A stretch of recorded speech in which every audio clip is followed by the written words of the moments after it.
నమస్తే, welcome to BCN news. నేను విజయలక్ష్మి. ముందుగా ముఖ్యాంశాలు.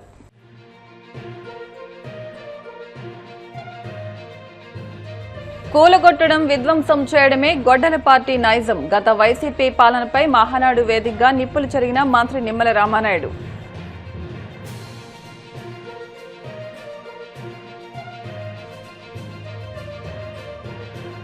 అన్నా క్యాంటీన్లను ఎత్తివేయొద్దని ఆనాడు అసెంబ్లీ సాక్షిగా చెప్పిన జగన్ వినలేదు. వైసీపీ అధినేతపై విమర్శలు గుప్పించిన మంత్రి అచ్చెన్నాయుడు.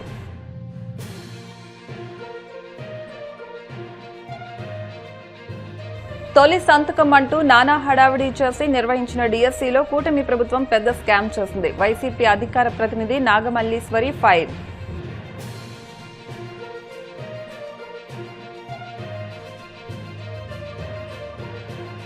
వాడపల్లి వెంకన్న ఆలయంలో ప్రత్యేక పూజలు, మంగళ వాయిద్యాల నడుమ శ్రీ స్వామి అమ్మవార్లకు మేలుకొల్పు సేవ, ఇస్తరి లక్ష్మీ హోమం. వైసీపీ అధినేత మాజీ సీఎం వైఎస్ జగన్ నీటిపారుదల శాఖకు 18,000 కోట్ల బకాయిలు వారసత్వంగా ఇచ్చారని మంత్రి నిమ్మల రామానాయుడు తెలిపారు. మహానాడు ముగింపు సభలో ఆయన మాట్లాడుతూ నీటిపారుదల గురించి మాట్లాడాల్సి వస్తే టీడీపీకి ముందు ఆ తర్వాతే అని ఆయన స్పష్టం చేశారు. ఏ ప్రాజెక్టు ఎప్పుడు మొదలు పెట్టాలి, ఎప్పుడు పూర్తి చేయాలో సీఎం చంద్రబాబు లక్ష్యంగా పెట్టారని వివరించారు. గొడ్డలి పార్టీ 5 ఏళ్లలో చేయలేని పనులు 23 నెలల్లో చేశామని వివరించారు. చెప్పిన మాట ప్రకారం హంద్రీ నీవా పనులు పూర్తి చేసి తొలి ఏడాదిలోనే 727 కిలోమీటర్ల దూరంలోని కుప్పానికి కృష్ణా జలాలు తీసుకువెళ్లామని స్పష్టం చేశారు. జలం ఉంటేనే జనం, జలం ఉంటేనే ప్రగతి, జలం ఉంటేనే ఉనికి. అందుకే ఏ దేశ చరిత్ర చూసినా కూడా ఎక్కడ జలం ఉంటే అక్కడ నాగరికతలు అభివృద్ధి చెందినటువంటి పరిస్థితి. ఎక్కడ జలం ఉంటే అక్కడే పల్లెల నుంచి పట్టణాల నుంచి మహానగరాలుగా అభివృద్ధి చెందినటువంటి పరిస్థితి. అటువంటి సత్యాన్ని గ్రహించే ఆ రోజు అన్న ఎన్టీ రామారావు గారి దగ్గర నుండి ఈ రోజు చంద్రబాబు నాయుడు గారి వరకు సాగునీటి రంగానికి అత్యంత ప్రాధాన్యత ఇస్తూ, అందుకే ఈరోజు ఆంధ్రప్రదేశ్ రాష్ట్ర చరిత్రలో ఇరిగేషన్ శాఖలో తెలుగుదేశం పార్టీకి ముందు, తెలుగుదేశం పార్టీకి తర్వాత అనేటువంటి విధంగా చరిత్రలో మనందరం కూడా చూడవచ్చు. అటువంటి ఇరిగేషన్ శాఖ ఆ రోజు 2024లో కూటమి ప్రభుత్వం అధికారంలోకి వచ్చిన తర్వాత చూస్తే 5 సంవత్సరాల విధ్వంసమైనటువంటి పాలన, మాకు 18,000 కోట్ల బిల్లుల బకాయిల్ని గత ప్రభుత్వం వారసత్వంగా ఇచ్చినటువంటి పరిస్థితి. అటువంటి విధ్వంసకరమైనటువంటి ఆర్థిక సంక్షోభాన్ని తట్టుకుంటూ ఏ ప్రాజెక్ట్ ఎప్పుడు మొదలు పెట్టాలి, ఎప్పుడు పూర్తి చేయాలనేటువంటి లక్ష్యాన్ని చంద్రబాబు నాయుడు గారు నిర్దేశించి అందులో భాగంగా హంద్రీ నివా జీవనాడి రాయలసీమకు అటువంటి హంద్రీ నివా గత 5 సంవత్సరాల పాలనలో ఒక్క అడుగు కూడా ముందుకేయకపోతే 2024లో చంద్రబాబు నాయుడు గారు చెప్పారు 2025 కల్లా పూర్తి చేస్తాం ఫస్ట్ ఫేజ్ అని ఇచ్చినటువంటి మాట ప్రకారం 5 సంవత్సరాల్లో చేయలేనటువంటి పనిని ఒక్క సంవత్సరంలో హంద్రీ నివాను పూర్తి చేసి 727 కిలోమీటర్ వరకు కూడా కృష్ణా జలాలను తీసుకెళ్లినటువంటి నాయకుడు నారా చంద్రబాబు నాయుడు గారు. తుంగభద్ర ప్రాజెక్టు రాయలసీమకు అత్యంత కీలకమైనటువంటి ప్రాజెక్టు. అటువంటి తుంగభద్ర గేట్లు ప్రమాదభరితంగా ఉన్నాయని 5 సంవత్సరాలు ఆ రోజు నిపుణులు హెచ్చరిస్తే పట్టనటువంటి ప్రభుత్వం గత ప్రభుత్వం. కానీ ఈ దాని పర్యవసనంగా 2024లో చూసాం. 19వ గేటు కొట్టుకుపోతే కర్ణాటక ప్రభుత్వం సైతం చేతులెత్తేస్తే చంద్రబాబు నాయుడు గారు అప్పటికప్పుడు కన్నమనాయుడు గారిని పంపించి వాటర్ ఫ్లో అవుతుండగానే గేటును పునర్నిర్మాణం చేసి 80 టీఎంసీల నీటిని కాపాడడమే కాదు, ఈరోజు మొత్తం 33 గేట్లు కూడా కొత్తవి ఏర్పాటు చేసి రేపు జూన్ నెలలో పాటిల్ గారు కర్ణాటక మన రాష్ట్ర ముఖ్యమంత్రులు ప్రారంభిస్తున్నారనంటే అది రాయలసీమకు ఈ ప్రభుత్వం ఉన్నటువంటి కమిట్మెంట్. శ్రీశైలంలో నీళ్లుంటేనే మరి రాయలసీమకు నీళ్లుంటాయి. అటువంటి శ్రీశైలం ప్లంజిపూలు ప్రమాదభరితంగా ఉంటే 5 సంవత్సరాలు పట్టించుకోవాలా. కానీ ఈ ప్రభుత్వం 203 కోట్లు పెట్టి ఈవేళ శ్రీశైలం మరామతులు పనులు చేస్తూ ఉన్నాం. ఈ రకంగా హెచ్ఎన్ఎస్ఎస్, జిఎన్ఎస్ఎస్, గోరకల్లు, తుంగభద్ర, శ్రీశైలం ఇట్లా ప్రతి ప్రాజెక్టు కూడా మరి ఈరోజు ఈ ప్రభుత్వం ముందుకు తీసుకెళ్తూ ఉంటే మరి రాయలసీమ బిడ్డ అని చెప్పుకునేటువంటి వ్యక్తి రాయలసీమకి ఎందుకు వెన్నుపోటు పొడిచాడో ఈవేళ ఆ యొక్క మరి గొడ్డల పార్టీ నాయకుడు సమాధానం చెప్పాల్సిన అవసరం ఉంది. పోలవరం 72% పూర్తి చేశారు ఆ రోజు 2019లో. ప్రభుత్వం మారకుండా ఉంటే 2020, 2021కి పూర్తయిండేది. డయాఫ్రమ్ వల్ల ధ్వంసమైంది. పోలవరం ప్రశ్నార్థకం అయిపోయినటువంటి దశలో 2027కి పోలవరం పూర్తి చేస్తామని చంద్రబాబు నాయుడు గారు చెప్పడమే కాదు, ఆ పోలవరానికి విలువైనటువంటి భూములు, ఆస్తులు త్యాగం చేసినటువంటి నిర్వాసితులకు సైతం ఈ 22 నెలల్లో 2250 కోట్ల రూపాయలకు వాళ్ళకి అందజేశారు. ఆ రోజు 2017లో కూడా 700 కోట్లు ఇచ్చారు. ఈ రోజు నిర్వాసితులు చెప్తూ ఉన్నారు, ఆ రోజు ఈ రోజు చంద్రబాబు ఉండగానే మాకు డబ్బులు వచ్చాయి తప్ప 19, 24, 5 సంవత్సరాల్లో ఒక్క చిల్లి గవ్వ కూడా రాలేదని ఈవేళ నిర్వాసితులు చెప్తున్నటువంటి పరిస్థితి. వైసీపీ అధినేత జగన్ పై అచ్చెన్నాయుడు విమర్శలు గుప్పించారు. మహానాడు ముగింపు సభలో ఆయన మాట్లాడుతూ జగన్ హయాంలో రాష్ట్రానికి ఒక్క పరిశ్రమ కూడా రాలేదని అన్నారు. ఏ రాష్ట్రానికైనా పరిశ్రమల ద్వారానే ఆదాయం, ఉద్యోగాలు వస్తాయని చెప్పారు. 24 నెలల కూటమి పాలనలో రాష్ట్రానికి 24 లక్షల కోట్ల పెట్టుబడులు సాధించామని తెలిపారు. పేదలకు 5 రూపాయలకే కడుపు నింపే అన్నా క్యాంటీన్ను ఎత్తివేయొద్దని అసెంబ్లీ సాక్షిగా చెప్పినా ఆనాడు జగన్ వినిపించుకోలేదని విమర్శించారు. అమరావతి, పోలవరం ప్రాజెక్టు నిర్మాణాలు శరవేగంగా సాగుతున్నాయని తెలిపారు. ప్రాంతాల మధ్య, ప్రజల మధ్య చిచ్చు పెట్టేందుకే జగన్ 3 రాజధానులు అన్నారని విమర్శించారు. నాకు ఇచ్చినటువంటి తీర్మానం విధ్వంసం నుండి వికాసం. నాకు తెలిసి విధ్వంసం అనే పేరు జపాన్లో అణుబాంబులు పడేటప్పుడు విన్నాం. రాజులు పోరాటం చేసేటప్పుడు, కోటల మీద దాడులు జరిగినప్పుడు విన్నాం. మళ్ళీ 2019లో ఒక దుర్మార్గుడు ఈ రాష్ట్రానికి ముఖ్యమంత్రిగా బాధ్యతలు స్వీకరించిన తర్వాత ఆ పదం విన్నది ఆంధ్రప్రదేశ్ రాష్ట్రంలో అని చెప్పి సందర్భంగా తెలియజేస్తున్నాను.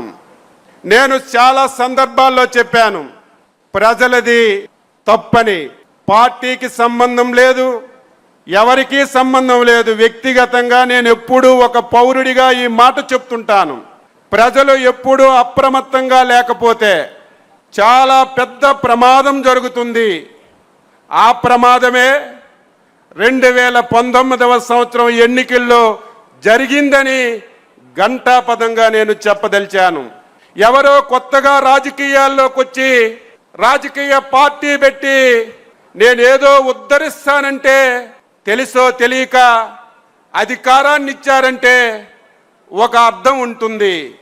తండ్రి అధికారాన్ని అడ్డం పెట్టుకొని 1,00,000 కోట్ల రూపాయలు దోపిడీ చేశారనే అభియోగాలు ఉన్నటువంటి వ్యక్తి 11 ఛార్జ్ షీట్లలో 16 మాసాలు జైల్లో ఉన్నటువంటి ఒక దొంగని తెలిసి ఓట్లు వేసి అధికారాన్ని ఇవ్వడం ప్రజలు చేసినటువంటి పెద్ద పొరపాటు అని చెప్పి సందర్భంగా తెలియజేస్తున్నాను.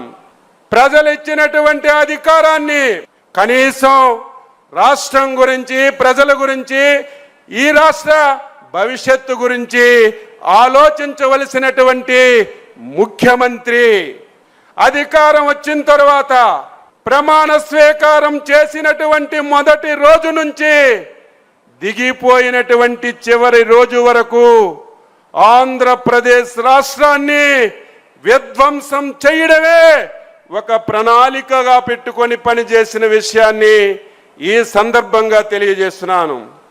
దానికి సజీవ సాక్షులుగా ఆ రోజు శాసనసభలో, శాసనసభ బయట ఆంధ్రప్రదేశ్ రాష్ట్ర తెలుగుదేశం పార్టీ అధ్యక్షులుగా నా కళ్ళతో నేను చూసి అనుభవించానని చెప్పి సందర్భంగా తెలియజేస్తున్నాను. ఈరోజు ఒక ముఖ్యమంత్రిగా ప్రజలు బాధ్యత ఇచ్చారు. బాధ్యత ఇస్తే జరిగిన విషయాలు పక్కన పెట్టి ఒళ్ళు దగ్గర పట్టుకొని ప్రజాస్వామ్యాన్ని గౌరవించి పని చేయవలసినటువంటి బాధ్యత ముఖ్యమంత్రిపై ఉంటుంది. కానీ ఆయన ఎందుకో నాకు తెలియదు, తండ్రి రాజశేఖర్ రెడ్డి నుంచి నేటి జగన్మోహన్ రెడ్డి వరకు ఆంధ్రప్రదేశ్ ప్రజలంటే అంత కోపము, ద్వేషము ఎందుకో తెలియదని చెప్పి తెలియజేస్తున్నాను. మెగా డిఎస్సీ స్కామ్ బయటపడటంతో రాష్ట్ర వ్యాప్తంగా కూటమి ప్రభుత్వంపై తీవ్ర వ్యతిరేకత వ్యక్తమవుతున్న పరిస్థితుల్లో ప్రజల దృష్టి మళ్లించేందుకే టీడీపీ మహానాడులో రాజకీయ డ్రామాకు తెరలేపారని వైసీపీ అధికార ప్రతినిధి నాగమల్లీశ్వరి విమర్శించారు. తొలి సంతకం అంటూ నానా హడావిడి చేసి నిర్వహించిన డిఎస్సీలో ప్రభుత్వం పెద్ద స్కామ్ చేసిందని ఆమె ఆరోపించారు. అందుకే అది మెగా డిఎస్సీ కాదని ఒక దగా డిఎస్సీ అని అభివర్ణించారు. చెప్పుకోవడానికి 2 ఏళ్లుగా చేసిందేమీ లేదని, అందుకే అదే పనిగా జగన్ పైన గత వైసీపీ ప్రభుత్వం పైన విమర్శలు నిందల పర్వంతోనే మహానాడు నిర్వహించారని దుయ్యబట్టారు. లోకేష్ బాబు గారి ఆధ్వర్యంలో జరిగినటువంటి మహానాడికి నక్కకి నాగలోకానికి ఉన్నంత తేడా ఉంది. అంటే మీరు పెట్టినటువంటి ఆ మీటింగ్ ఎంత ఇమ్మెచ్యూర్డ్ గా ఉందంటే కొత్తగా రాజకీయాల్లోకి వచ్చిన వాళ్ళకి కూడా అరే ఎంత విజనరీని పక్కన పెట్టి చంద్రబాబు నాయుడు లాంటి ఒక వ్యక్తిని సీఎం ని పక్కన పెట్టుకొని ఎలాంటి మాటలు మాట్లాడిస్తున్నారు, ఎలాంటి కామెడీ వ్యక్తులతో మాట్లాడించారు అన్నది రాష్ట్రంలో ఉన్నటువంటి ప్రజలందరూ గమనించారు. ఒక్కసారి అంటే మీ మహానాడు పెట్టుకోవడానికి మీ ఉద్దేశం ఏంటని మీరు పెట్టారు అనేది రాష్ట్రంలో ఉన్నటువంటి ప్రజలకైతే క్లారిటీ ఇచ్చారు. అందుకు మీకు ధన్యవాదాలు చెప్తాను. ఎందుకంటే మీరు ఈ 2 సంవత్సరాలు ఉద్ధరించిందేంటి, ఈ 2 సంవత్సరాలు రాష్ట్ర అభివృద్ధి కోసం చేసిందేంటి, ఈ 2 సంవత్సరాలు సంక్షేమం కోసం చేసిందేంటి అది చెప్పట్లేదు ఎక్కడానా.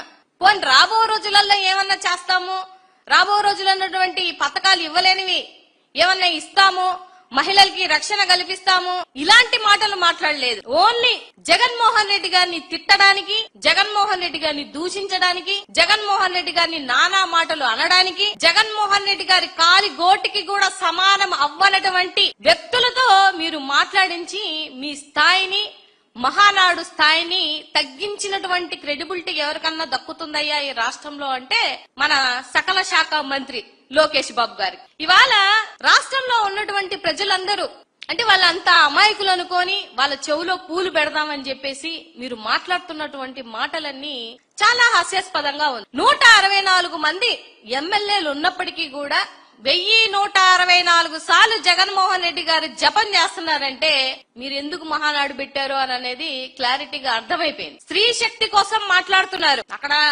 చాలా ఉద్ధారకులు, స్త్రీల కోసం పోరాడి శ్రమించినటువంటి ఉద్ధారకులు ఉన్నట్టు మాట్లాడుతున్నటువంటి మిమ్మల్ని కొన్ని మాటలు అడుగుతాను ఒక మహిళగా. స్త్రీ శక్తి అంటే మీ దృష్టిలో ఏంటి సార్?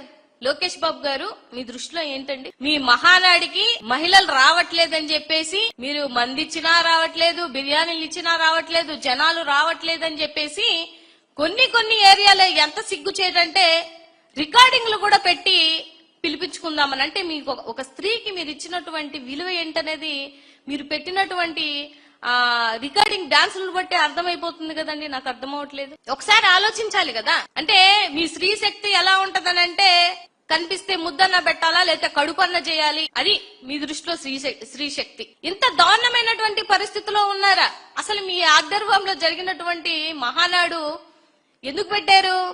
చంద్రబాబు నాయుడు గారి క్రెడిబిలిటీని తగ్గించడానికే పెట్టినట్టు అనిపించింది నాకు. ఎందుకంటే అక్కడ జరిగినటువంటి మీ పర్ఫార్మెన్స్లు చూసి జగన్మోహన్ రెడ్డి గారికి కాదు భాస్కర్ అవార్డు ఇవ్వాల్సింది మీ తండ్రి కొడుకులకి ఇవ్వాలా భాస్కర్ అవార్డు. కానీ ఇంకంతకన్నా బెటర్ అవార్డులు ఏమన్నా ఉంటే అంత పర్ఫార్మెన్స్ చేశారు. అంటే ఈ పర్ఫార్మెన్స్ ఏదో రాష్ట్ర ప్రజలకి చేసినటువంటి సంక్షేమం మీదో అభివృద్ధి మీదో లేదు, మేము రాబో తరాలకి ఇది చేయబోతున్నామని చెప్పినటువంటి విషయంలో చేసినుంటే చాలా బాగుండేది. నిన్న అనిత గారు అంటున్నారు పార్లమెంట్ లో 33% పెట్టినా పెట్టకపోయినా మా లోకేష్ బాబు గారి నాయకత్వంలో 2029లో మేము చేయబోతున్నాము అని అన్నారు. అనిత గారు నేను ఒక మాట అడుగుతాను మిమ్మల్ని, అసలు మీకు హోంమంత్రి పదవి ఎలాగొచ్చిందో పోనీ అదన్న మీకు క్లారిటీ ఉందా?